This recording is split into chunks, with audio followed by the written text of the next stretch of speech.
Welcome in to another episode of Hawksnest. I'm your host, Marvin Pure Jr., joined alongside Owen Corrundo. And on this week's episode, we're first going to take a look at baseball. Owen, they swept. They started conference play with a sweep over SIUE last weekend. They beat them 2-1 in the first two games. And in the final game, they beat them 5-2.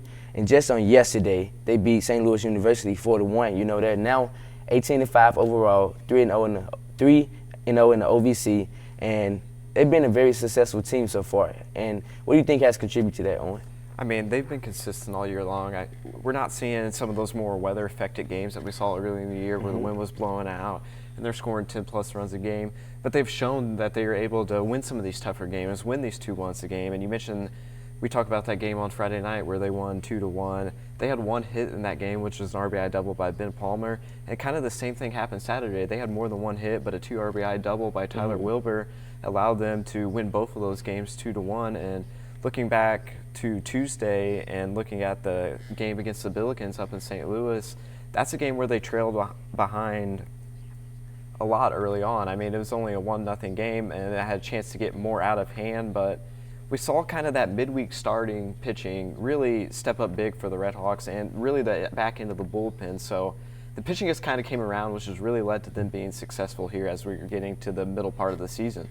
For sure, Owen. I remember early in one of our earlier episodes, we talked about them having the chance to be ranked. Do you think that's still the case? I could definitely still see them being ranked. I mean, they lost a couple of tough games that you can't necessarily lose against Indiana State, which is a Missouri Valley Conference team. But at 18-5 right now, if they can kind of continue this win streak and if they continue to roll through the OVC and play, I mean, there's a very good chance they find themselves within the top 20 by the end of the year. For sure. And moving on to their counterparts in softball, they got swept last weekend at Tennessee Tech. You know, they haven't had the best start. They're now 14-13 overall and 3-3 in the OVC. And this is obviously a very different team from last year's team. So, Owen, I wanted to know what concerns you about this team, or what do you think is seeming to go wrong for the preseason favorites? I think that this is a young team, and they kind of lack that consistency that baseball has. I mean, we're seeing kind of a lot of lineup changes here and there and just small tweaks. I mean, they've got a couple injuries too with Allison Tucker and Julian Anderson in the outfield, who was their leadoff hitter last year. So they're kind of just trying to plug and place pieces wherever they fit and trying to find out what works for them. But I mean, you know what you're going to get with Rachel Rook every time she goes out there. You're going to get a competitive game and give you a chance to win, but they lost that game last week. So they're kind of in a tough stretch right now, just kind of figuring out what works for them and what really doesn't. Okay, and so being at their preseason favorites, do you think that they can jump back up to the top spot, which people thought they were going to be by the end of the season? I don't know. I don't know if they're going to be able to get back up into that top spot. Do I think they'll finish top 4 in the OVC? Yes. And listening to Coach Redburn talk about it a little bit, he thinks that there's 4 teams, including them, that can really win the OVC this year. So I think we're going to see a really competitive race in the OVC on the softball side of things. Gotcha.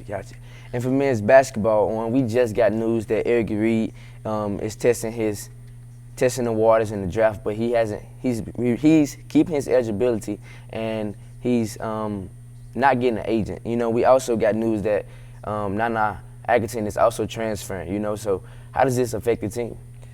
I think those are two kind of huge pieces that if SEMO does truly lose them. I mean, we know Nana's gone; he's already transferred. But if you lose Eric Reed Jr., I mean, that was your leading scorer last year, or one of your leading scorers last year, and he's really a huge piece of the team. I know for myself personally, I would love to see him come back and play one more year here at SEMO and really kind of build what his draft prospect could be going into next year.